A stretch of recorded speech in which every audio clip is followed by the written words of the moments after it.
Hello world, my name's Ben and welcome to the final episode of Recap for the Balm's Chosen campaign.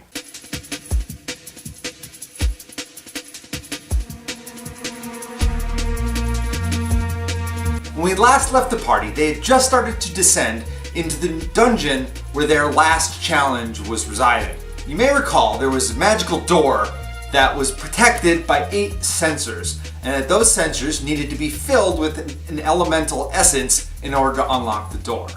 So the party's targets were 8 elementally infused lesser titans. There was the 4 normal elements, earth, air, fire, and water, and then there was the 4 para-elements, ice, magma, smoke, and ooze. Turned out that it was a 4-level dungeon, each dungeon level being made up of a complex series of passages and rooms with traps throughout the whole thing, very, very dangerous, deadly traps, from earthquakes to fire turrets to doorknobs painted with horrible, horrible death poison. And many of the rooms, almost all of the doors, were locked or stuck because of centuries of non-use. After a while of investigating, Melanoa figured out that this is the Primal Titan Prison that was written about in the Primal Path, the book that was used for part of the ritual. It was the 8 titans that were trapped in this prison that were their target now. These battles were really hard challenges and very narrowly won. In fact, it was so close that at one point, Zinj died and then realized that, oh wait, I couldn't be crit like that, so no, I'm not actually dead, I've just been faking it this whole combat. And then the team actually started to strategize in advance with some protective spells and actually discussing some tactics, something which has been unheard of amongst this group. Not only were the opponents they faced off against wielding powerful elemental magic, but they were also physically dominating. These creatures had incredible strength, wielding massive warhammers, and they were also highly resistant to magical effects and damage that they took. But after a lot of effort, the party won out. They had scoured the dungeon, found everything that they could that was inside it. They had looted the clothing, the jewelry, the armor, the weapons, the carpets, the sashes, everything. And they went back up top where the 8 sensors were and the magical door. Now the bowls were full of elemental energy and the door had opened up, revealing a portal on the other side.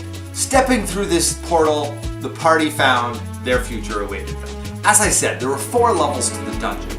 And as each level was completed, the party members each went through somewhat of a transformation. They unlocked what was closer to their true form a little bit at a time.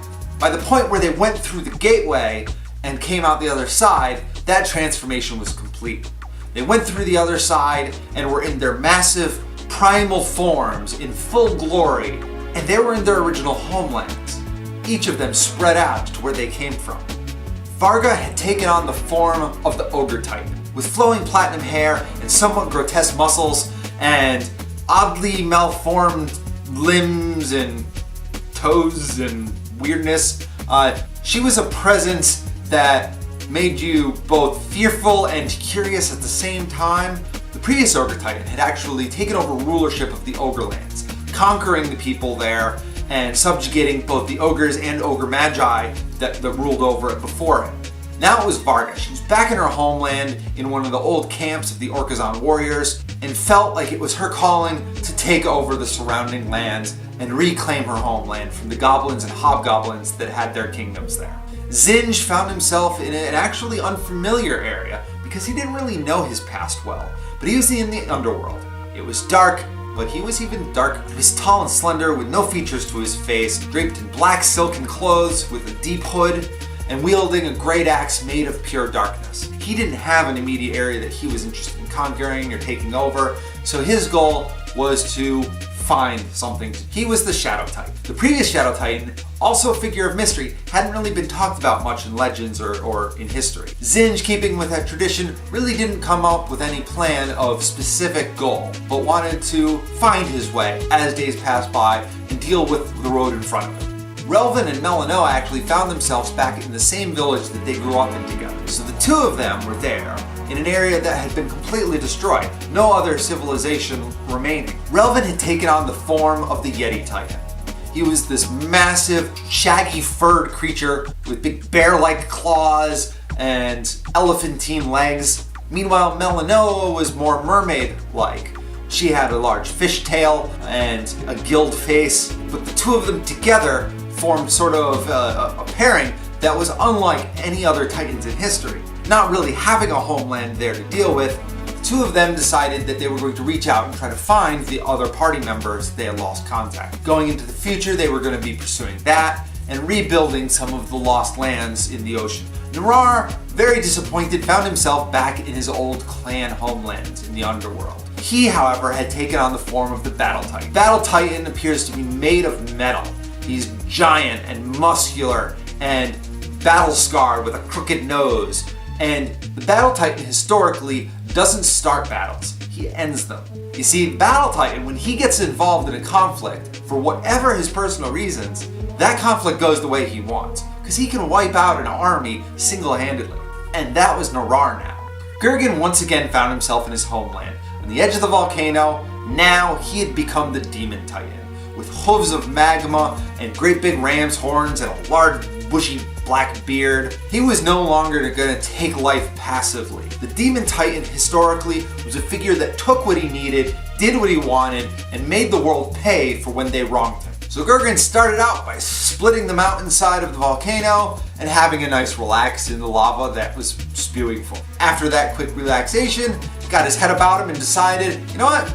Those Azamars really didn't treat us very well, with the whole slavery thing and second citizen at best. Reaching out to other party members with magic and whatnot, the Titans decided to converge for one last meeting, starting in the city of Azam. There they were going to gather, and all hell might break loose. One thing was certain: these former slaves that had grown up out of tyranny and fought against oppression were no longer going to be oppressed. They weren't simply going to go along with what someone else's plan was. No, they were now primal forces. They were going to do damn well whatever they wanted, and there's not an entity in the prime material plane that was going to tell them otherwise. And that is where Balm's Chosen have ended up. For the next millennia, they were going to be living large and doing as they please to live in a world of their choosing. And thank you for choosing to watch. I really appreciate your time here. I hope that you've enjoyed this. If you do, give it a thumbs up. There is another campaign coming. Please subscribe to my channel. You'll be notified when those videos start launching. It won't be until the new year. I'm also thinking I'm going to mix it up a little bit so it won't be quite as much direct vlog style. It'll be a little more creative, we'll say. But there is much more to come. Again, thank you for watching, and I hope you have a fantastic day.